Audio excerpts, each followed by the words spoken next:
Olá! Nós estamos aqui hoje para falar sobre um importante livro da língua portuguesa, Terra Sonâmbula, de Mia Couto. Os integrantes do grupo são Emily Malta, Kailane Aparecida, Nathalie Silva, Natália de Andrade e Renan Teixeira Dias. Terra Sonâmbula é um romance escrito pelo autor moçambicano Mia Couto, publicado em 1992. O livro conta a história de Mundinga e Tuahir, dois sobreviventes fictícios da guerra civil ocorrida em Moçambique. Essa guerra é real, tá? Só os sobreviventes que são fictícios. 10 anos após a guerra de independência contra o domínio de Portugal sobre o país até então.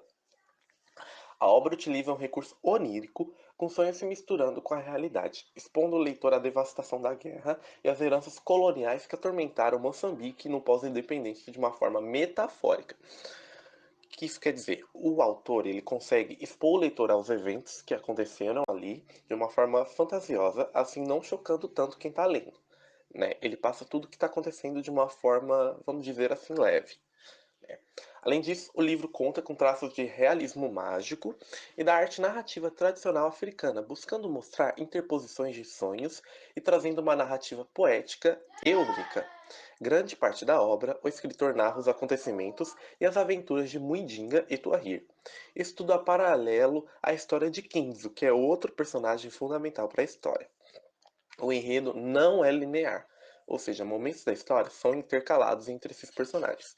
Vai chegar um momento que o personagem Muidinga vai encontrar um livro, né, de Kinzo, e ele vai começar a ler o livro. Então vai ser contar presente e passado, né?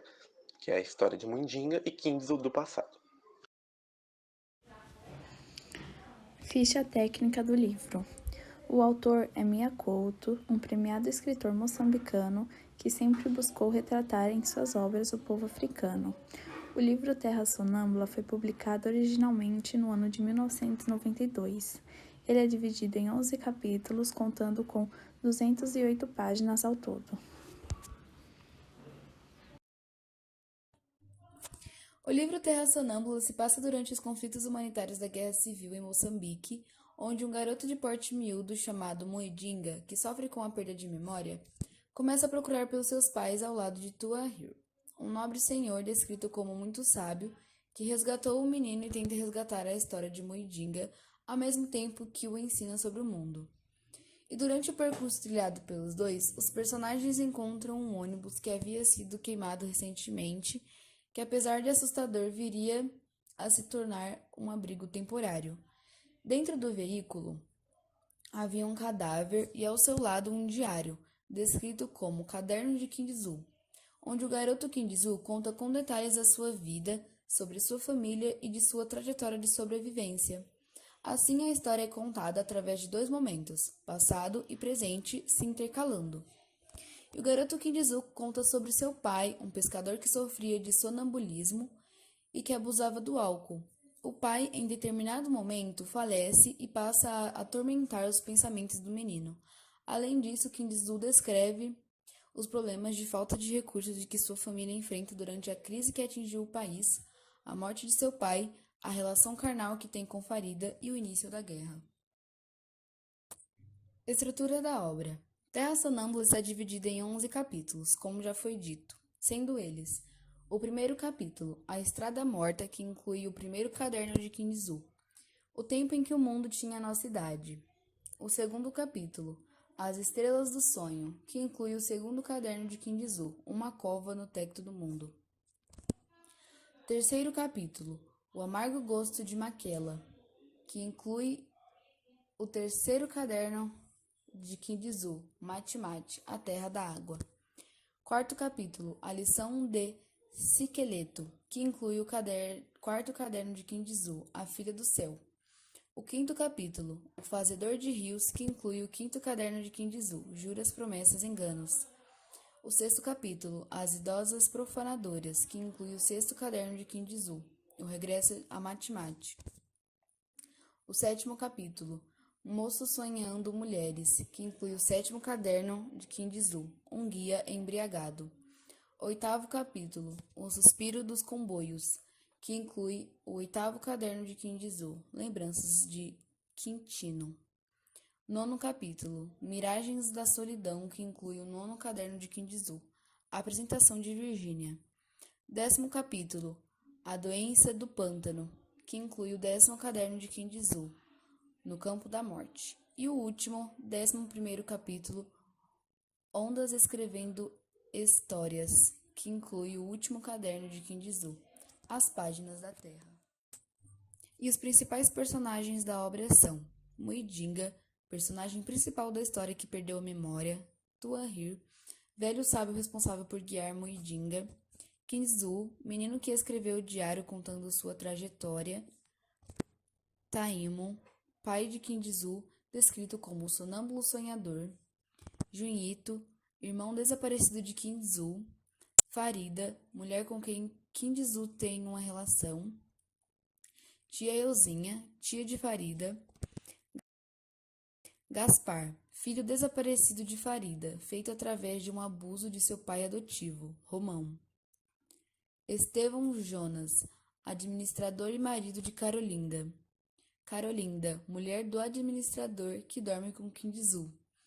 Assani, antigo secretário administrador da região de Matimate.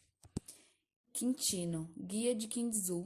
Dona Virgínia, portuguesa e mãe de consideração de Farida. E Romão Pinto, português e pai de consideração de Farida. Contexto histórico da obra.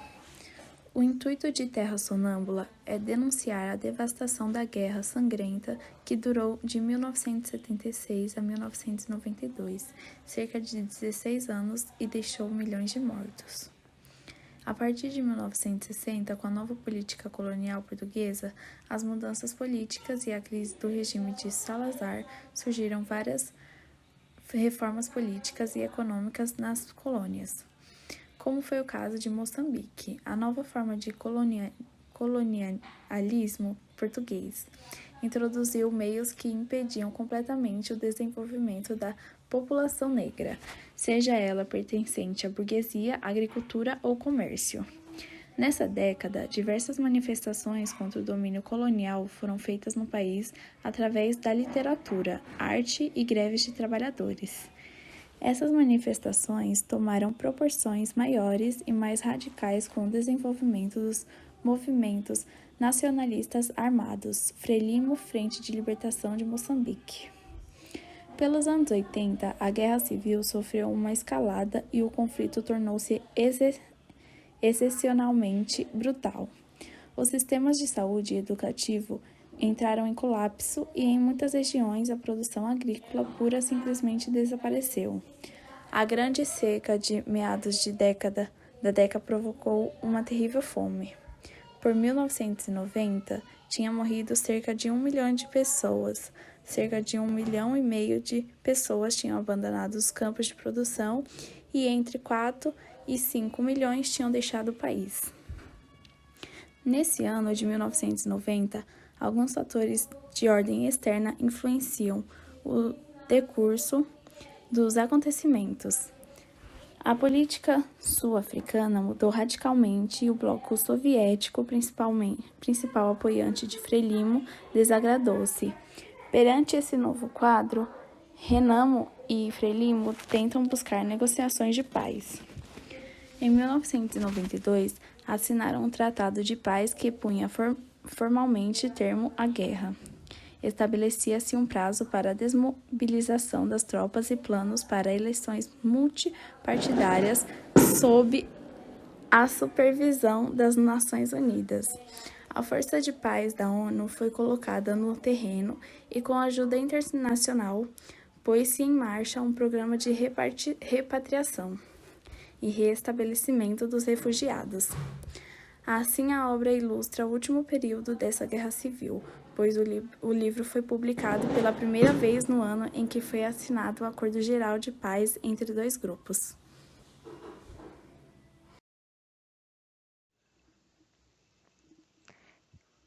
Realismo mágico. O realismo mágico é o nome dado a uma corrente literária que se originou no século XX. A principal característica dessa corrente literária é a junção de realismo com o mundo mágico, mostrando elementos irreais ou estranhos como algo habitual e corriqueiro.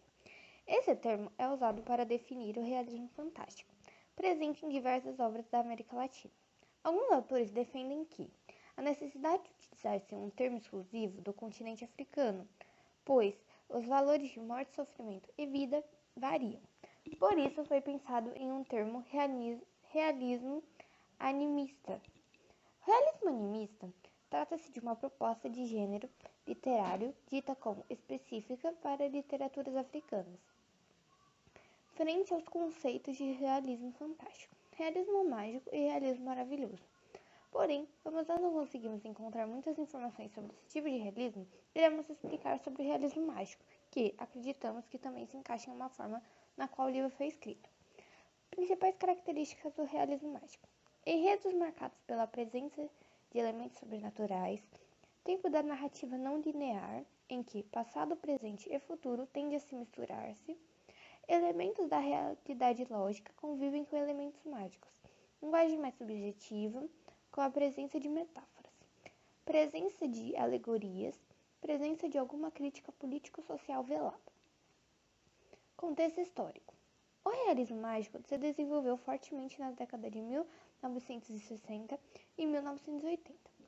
Como produto das duas visões que conviviam na América Hispânica e também no Brasil, a cultura da tecnologia e a cultura da superstição surgiu também como forma de reação, através da palavra, contra os regimes ditatoriais desse período.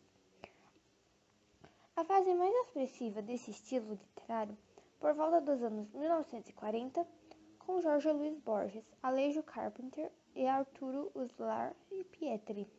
Esse último, inclusive, foi o primeiro autor a empregar a expressão realismo mágico em sua obra Letras e Hombres de Venezuela, 1948. Para esse escritor venezuelano, o realismo mágico incorporou o mistério, a realidade que passa a ser negada em sua tentativa de sempre expressar o real lógico-racional. Principais autores do realismo mágico: Arturo Uslar Pietri, Venezuela, 1906 a 2001. Alejo Carpentier, Cuba, 1904 a 1980. Gabriel Garcia Marques, Colômbia, 1927 a 2014. Isabel Allende, Chile, 1942. Júlio Cortázar, Argentina, 1914 a 1984. Jorge Luiz Borges, Argentina, 1999, 1986. Manuel Escosa, Peru, 1928 a 1983. Mário Vargas Llosa, Peru, 1936. Miguel Ángel Astúrias, Guatemala, 1899 a 1974. Carlos Fuentes, México, 1928 a 2012. Laura Esquivel, México, 1950.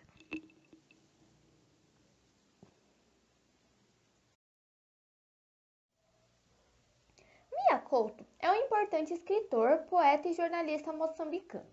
Nasceu na cidade de Beira, em Moçambique, África, no dia 5 de julho de 1955. Aos 14 anos, o escritor publicou seus primeiros textos literários no Jornal de Notícias da Beira.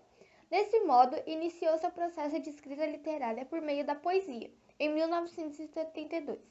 Ingressou na Faculdade de Medicina, em Maputo, onde estudou por 2 anos. Assim, em 1974, abandonou o curso para trabalhar como jornalista. Obras de Mia Couto: Vozes Anoitecidas, 1986. Cada Homem é uma Raça, 1990. Cronicando, 1991. Raízes do Orvalho, 1993. Marmiquer, 2000. Um Rio Chamado Tempo, 2002. Um Fio das Miçangas, 2003. Marmiquer, 2004. O Gato e o Escuro, 2008. Venenos de Deus, Remédios do Diabo, 2008. Tradutor de Chuvas, 2011. A Confissão de Leoa, 2012. Mulheres de Cinza, 2015. Poemas Escolhidos, 2016. O Bebedor de Horizontes, 2017. Características literárias de Mia Couto. As obras de Mia Couto fazem parte da literatura contemporânea moçambicana. Assim, trata-se de uma literatura do período pós-independência, surgido após um conflito armado que levou à independência do país em 1975, seguida de uma guerra civil que durou 16 anos. Nessa perspectiva, suas obras possuem as seguintes características: presença de neologismos, realismo mágico ou fantástico, resgate da tradição, busca da identidade nacional, marcas da oralidade, multiculturalismo, valorização da memória cultural, uso de alegorias, engajamento político, lirismo. Prêmios. Mia Couto é um ator moçambicano mais traduzido e divulgado no exterior. É um dos atores estrangeiros mais vendidos em Portugal. Recebeu inúmeros prêmios nacionais e internacionais por vários de seus livros pelo conjunto de obras literárias. Entre eles, Prêmio Virgílio Ferreira, 1999, pelo conjunto da obra. Prêmio União Latina de Literaturas Românticas, de 2007. Prêmio Camões, 2013. É o único escritor africano que é membro da Academia Brasileira de Letras, como sócio correspondente, eleito em 1998 para a cadeira número 5. O livro busca ilustrar a situação de Moçambique no pós-guerra civil de uma forma suave e fantasiosa, como já foi dito. Essa guerra, que durou 16 anos, entre 1976 a 1992, foi responsável por ceifar cerca de 1 milhão de vidas. O objetivo principal da obra é descrever justamente esses horrores que rondaram o país. Os conflitos, o cotidiano, os sonhos, a esperança e a luta pela sobrevivência são os pontos mais relevantes do enredo. Mia Couto utiliza um pouco de fantasia e surrealismo ao decorrer do romance, alternando assim entre realidade e fantasia. Isso se encaixa no realismo mágico, né? O foco narrativo da obra demonstra também essa mescla, ou seja, ora é narrado em terceira pessoa, ora é em primeira. Alguns termos locais são utilizados na linguagem da obra, marcando a oralidade. Além das descrições, o discurso indireto é muito utilizado, com a inclusão da fala dos personagens. Essa coisa dos trechos, né, estarem na linguagem local, sim, é algo um pouco complicado, né? Não só na linguagem moçambicana, mas no português mesmo, português colonial.